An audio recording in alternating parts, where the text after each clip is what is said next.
Halo anak-anak, apa kabarnya hari ini? Semoga selalu sehat dan tetap semangat ya.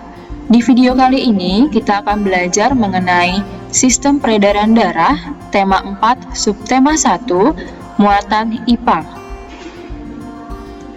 Sistem peredaran darah memiliki fungsi utama, yaitu mengedarkan darah dari jantung ke seluruh tubuh, serta mengangkut balik darah dari seluruh tubuh menuju ke jantung. Untuk mengedarkan darah ke seluruh tubuh, diperlukan organ-organ khusus, yaitu jantung dan pembuluh darah. Yang pertama, kita akan lihat organ jantung. Jantung terletak di dalam rongga dada sebelah kiri dan berfungsi sebagai pemompa darah. Setelah dipompa oleh jantung, darah akan dialirkan ke seluruh tubuh. Jantung terdiri dari 4 ruang. Yang pertama, serambi kanan, serambi kiri, bilik kanan, dan bilik kiri. Antara serambi dan bilik dibatasi oleh katup untuk mencegah agar darah tidak kembali ke bilik ketika bilik jantung sedang memompa darah, dan juga berfungsi untuk mencegah darah yang mengandung oksigen tidak bercampur dengan darah yang mengandung karbon dioksida. Serambi kiri berfungsi untuk menerima darah bersih atau darah yang kaya akan oksigen dari paru-paru. Serambi kanan berfungsi untuk menerima darah kotor atau darah yang kaya akan karbon dioksida dari seluruh tubuh. Bilik kanan berfungsi untuk memompa darah kotor atau darah yang banyak mengandung karbon dioksida ke paru-paru. Bilik kiri berfungsi untuk memompa darah bersih atau darah yang mengandung oksigen ke seluruh tubuh. Sebagai alat pemompa darah, jantung memiliki otot-otot yang kuat. Dinding jantung bagian bilik memiliki otot yang lebih tebal jika dibandingkan jantung bagian serambi, karena bilik jantunglah yang memompa darah, dan serambi hanya menerima darah. Selanjutnya, kita akan melihat penjelasan mengenai organ pembuluh darah. Organ pembuluh darah merupakan saluran tempat mengalirnya darah dari jantung ke seluruh tubuh dan sebaliknya, yaitu dari seluruh tubuh kembali ke jantung. Pembuluh darah terdiri dari 3 macam: pembuluh nadi atau arteri, pembuluh balik atau vena, dan pembuluh kapiler. Kita lihat penjelasan mengenai pembuluh nadi atau arteri. Pembuluh nadi atau arteri merupakan pembuluh yang mengalirkan darah dari jantung ke seluruh tubuh dan paru-paru, serta darah yang mengalir adalah darah yang mengandung kaya akan oksigen. Pembuluh nadi memiliki dinding yang tebal dan elastis. Pembuluh nadi terbesar disebut dengan aorta. Selanjutnya, pembuluh balik atau vena. Pembuluh balik atau vena merupakan pembuluh yang mengalirkan darah dari seluruh tubuh dan paru-paru menuju ke jantung. Darah yang mengalir merupakan darah yang kaya akan karbon dioksida.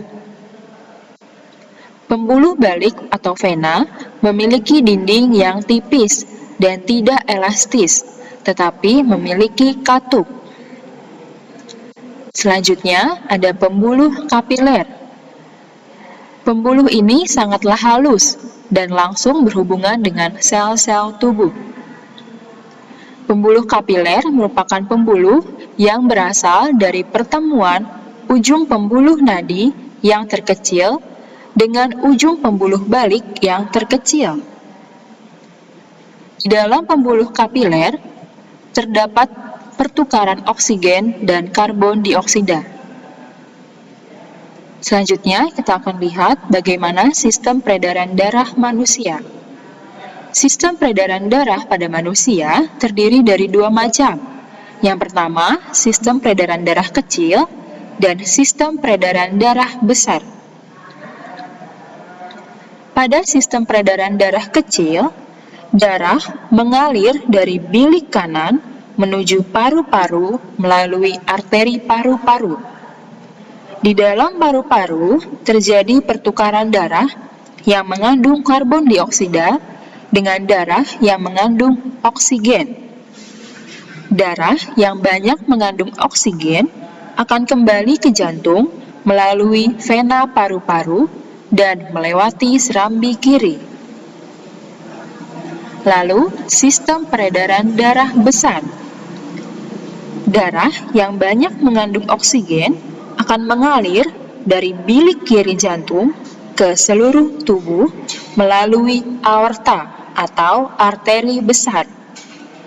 Di dalam seluruh tubuh terjadi pertukaran darah yang banyak mengandung oksigen dengan darah yang mengandung karbon dioksida.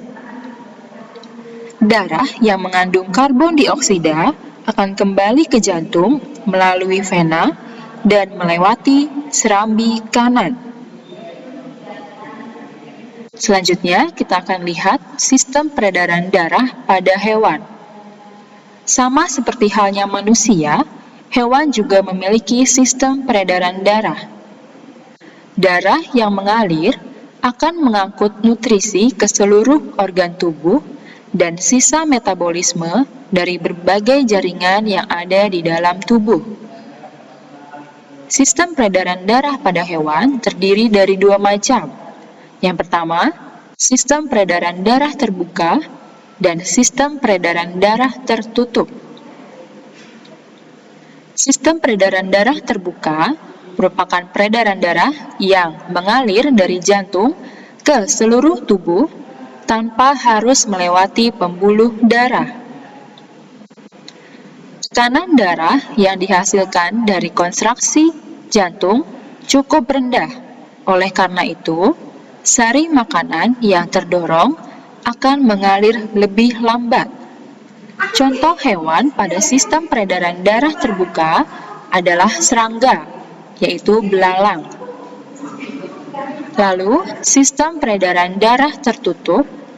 Peredaran tertutup merupakan peredaran darah yang dipompa oleh jantung ke seluruh tubuh melewati pembuluh darah. Darah yang mengalir akan lebih stabil, sehingga tekanan dalam pembuluh darah hewan juga ikut stabil. Contoh hewan dengan sistem peredaran darah tertutup yaitu ikan, amfibi, dan reptil.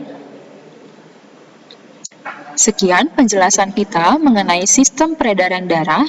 Semoga bermanfaat dan terima kasih.